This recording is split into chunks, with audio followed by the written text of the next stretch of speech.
Sparky, how does a club that has a record on its back like last season's, being the world champions and so forth, how does it keep from letting down this season? Well, I think just the fact of being world champions makes you not let down because of the fact that, the success when you're world champions and all the things that go with it, I think are too good that guys are not going to let that get away from them.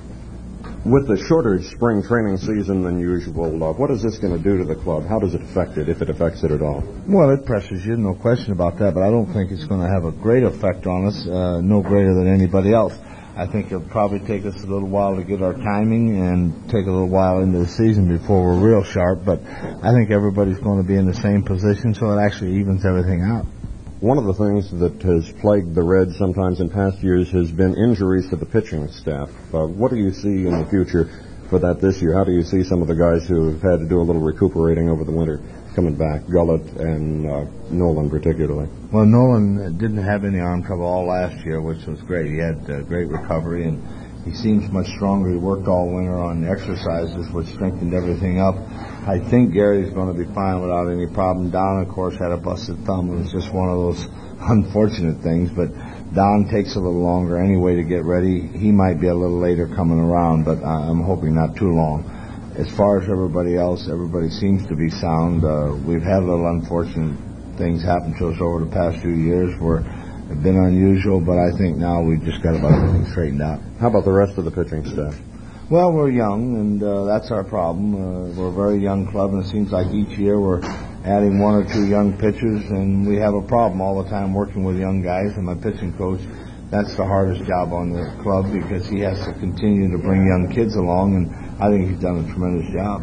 You always make it sound a little bit like there are these great obstacles to be overcome, yet the Reds had this fantastic one-loss record this year. How do you keep from getting too confident about something like that?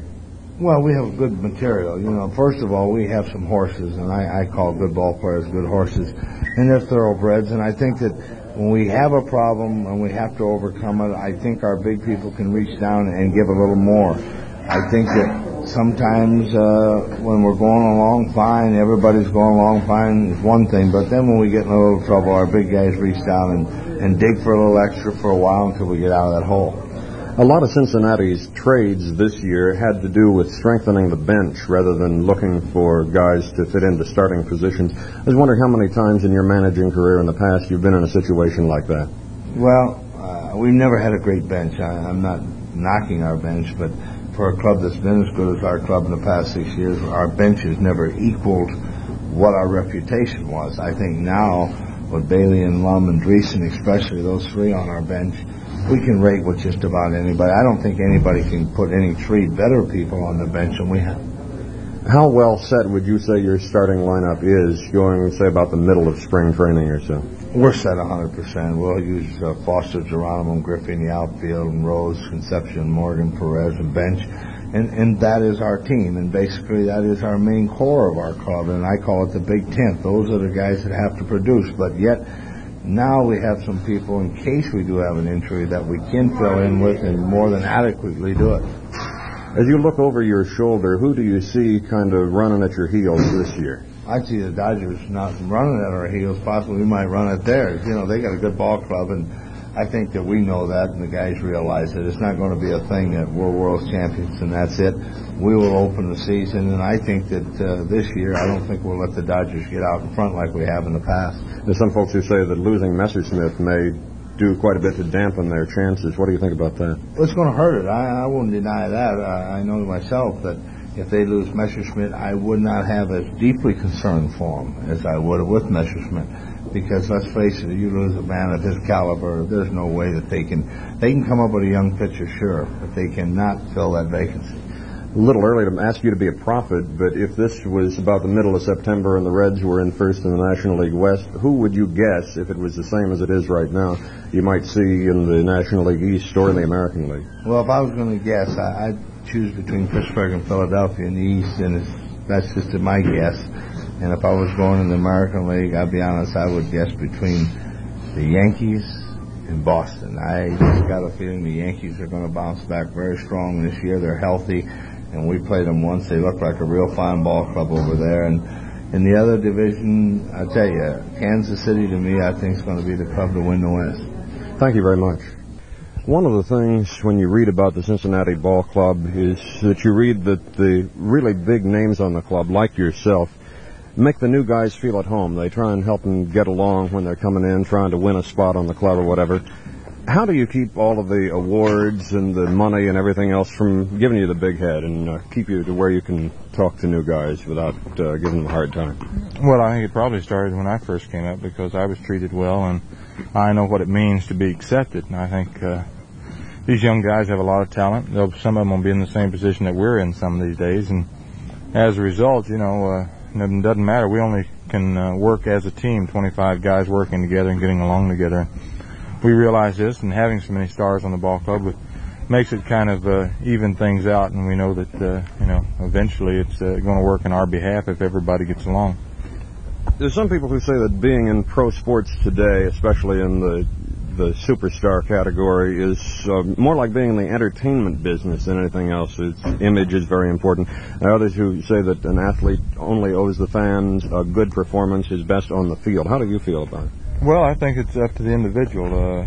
All kinds of avenues are open these days for many opportunities, nightclubs, singing, appearances of all sorts, and endorsements. So it's up to the individual as to what he wants to choose. Don Gullett likes his privacy. He stays at home in Kentucky and really doesn't do too much. So he has the option of what he wants to do when he wants to do it. Myself, I enjoy getting out, traveling. It gives me a opportunity to do those. I use them in that manner to play golf and to travel and to make an appearance at the same time. So I work my schedule around those things. One of the things that we read about you from about the middle of the season on last year was a little tenderness in the shoulder. I wonder what it's saying to you so far this year. Well, it's been cut out, so it's saying that it's already feeling a lot better. Recuperating with pretty much what you expected? Yeah, I think we're just where we want to be, and it has to be termed right now a complete success. One of the other things that a lot of people say about professional athletes is the learning to play with pain. Now, you were playing with a tender shoulder, like I said, much of last season. How long did it take you to learn to live with something like that? How do you look on that? Well, I think as a catcher, you're always playing with some form of pain. A foul tip off the shoulder, a foul tip off the legs. You're always playing with some sort of pain. It was a little bit more severe last year and a little more constant. And as a result, the only way you can help the team and the only way you can help yourself individually is to continue to perform day in and day out. And you have to go out there and know that it's part of the sacrifice of being an athlete. Something Kurt Gowdy said last year during the World Series about you. He said, here's a guy who, when he came up, from the very first day he came up, he had the outlook and the maturity of about a 30-year-old or so. He didn't go through a lot of the growing pains that guys with a professional ball club, a major league club, have. Where does that come from in you? Well, I grew up in a small town, and I was given responsibility early, but I always played with my older brothers. They were 6 years older than I was, and they had their own little group, and they sort of let me play with them. So I had to play adult games with them, and it wasn't touch football. It was always tackle. So it was always I had to play with the big boys and had to do the same thing they did. So I had to learn a little quicker than others, and I think that's what I really owe it to. Thank you very much. Joe, you won the National League's Most Valuable Player Award last year. How do you keep from letting yourself feel some kind of pressure this year to go out and do it again or do better?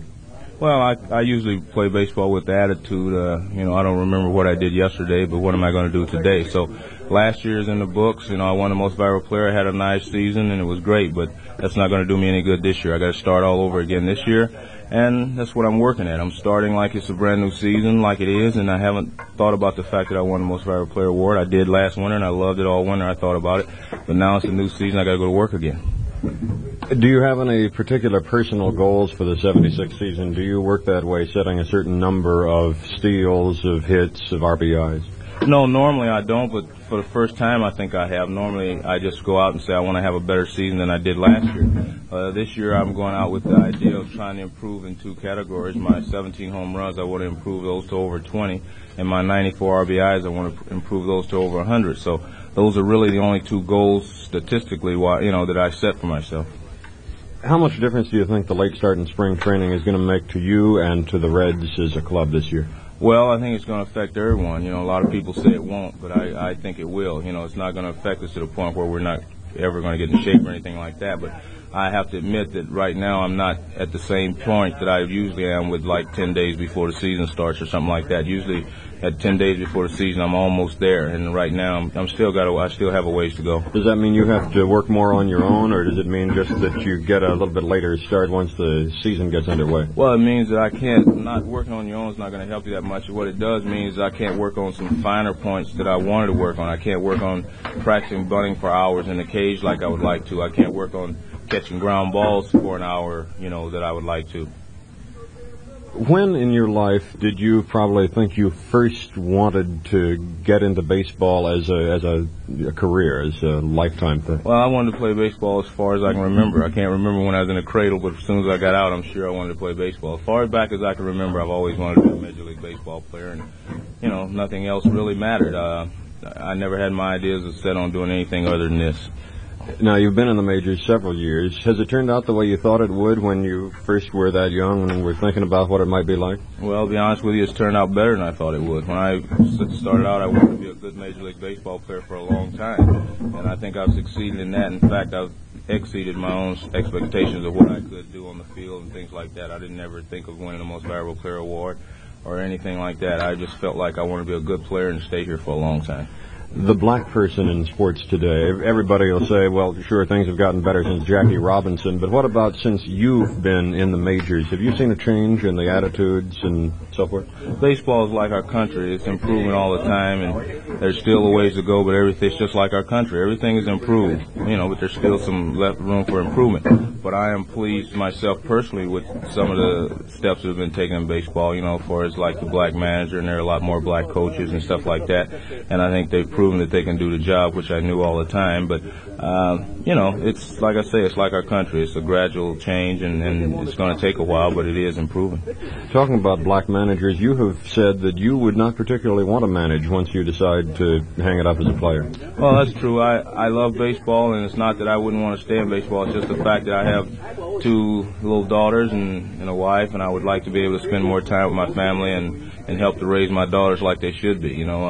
With our society being the way it is, with all the problems and stuff that people encounter, I want to be around to help keep my daughters, going in the right direction. And if I'm away as much as it would take to be a manager or even a coach or whatever in the Major League Baseball, well then, I just couldn't do both jobs. So my family is the most important thing to me. You're 5'8", and that's no midget, but it seems like about half the things that are written about you or said about you on the air, it always comes up that, well, he really does a great job for a little guy. Does that ever get to you? Well, it did when they were talking about signing me and saying that, you're a great little ball player or something like that. I never think of it now because, my size never affected me. It only affected the people around me. But it never did affect me. I always knew that I could do things that the big guys did, so to speak, so it never bothered me, and I never thought about it. So I never think in terms of what other people think in terms of my size. I just go out and do my job. And see, I'm the one that has to live with Joe Morgan. So if Joe Morgan does a good job, I don't need someone to pat me on the back and say you're a good little player or whatever. So I just play that way. I just try to stay within my own capabilities and leave it at that. Thank you very much. Right. Your nickname is Charlie Hustle. You've got a book by that title. Everybody who writes things about you sooner or later gets around to talking about your attitude and the fact that you have a lot of enthusiasm for the game. Where does that come from? How long has it been like that with you? Well, it's fun to play baseball, and it's just the way it comes out in me. You can call it hustle, enthusiasm, desire, whatever, but I just enjoy doing what I'm doing, and that's the way it comes out. I just have fun when I play baseball, and if you didn't have fun, it'd be pretty hard to play. Is that something you've always had? Well, it's something I've always had. I've always had fun. I was a hustler in basketball, football, anything I might be. If I was a businessman, I'd be a hustler, but that's just the way I am, and I have an outgoing personality, and I like people, and I have fun when I play baseball, and especially at third base because, there's a lot of communication at third base as far as talking to the other infielders, the base runners, the umpires, the coaches, and things like that. One of the big changes last year was when Sparky Anderson moved you from the outfield third. How long did it take getting used to that? I'm still trying to get used to it. I like it, though. It's a lot easier to get used to something that you really enjoy, and I really enjoy playing third base, and I anticipate this spring training to get a lot of work done, and I'm really having a lot of fun at it, and I think I'm accomplishing a lot. Did you always want to be a ball player, a baseball player? You mentioned before that you... No, I always wanted to be a football player, but I just happened to choose baseball because I had an uncle who was a scout for the Reds. But in high school, I was always a better football player than I was a baseball player. You, besides having written the book and besides doing baseball, have a couple of restaurants and are into some other business enterprises as well. How much is top athlete an entertainer? How much is he a businessman? And how much is he a field athlete, let's say? Well, you have to realize, first of all, that all my businesses will go because of baseball, and you have to devote still your full time to baseball until you retire, and you just use your baseball career and your statistics, if you've been a good ball player, to try to open some doors in other ways of life. And in the wintertime, you just pursue your business career, and in the summertime, it's strictly baseball. And how do you keep it from taking up your time in the summer as well? No, that takes up my time. I don't do banquets or anything like that in the summertime. Summertime is for baseball, and we play 162 games in 5.5 months, and you just don't have a good enough body to be doing. You can't burn the candle at both ends. You were one of the few Reds who insist, just about from the stories we get, on playing every game of the season or every one that you're physically able to. Why is that? Well, I like to play. I wouldn't want to play if I thought I was tired, and I don't feel tired. Why should I sit on the bench? I mean, just because you're playing a doubleheader don't mean a guy's going to be tired. And if I don't feel tired, I feel that the caliber of ball player I am, I help the team more being on the field than on the bench. The Reds were the world champions in '75. What do you do for an encore this year? Be world champion in '76 is the best thing you can do. The only thing you can do. Just instead of winning 7 games, win it in 6. How do you keep the pressure to do something like that from getting to you and affecting your performance? Oh, there's no pressure at all. It just gets back to the fun part of it. You just go out there and you play as hard as you can and hope you win the ball game. And there's no pressure. You're going to do bad. You're going to do good. You just have to do more good than bad. Any predictions from what you've seen so far on who else might be in it? No, there's a lot of good teams. We haven't seen them. We only played 4 games, but we definitely got the best team in baseball, I think. Thank you very much. Okay.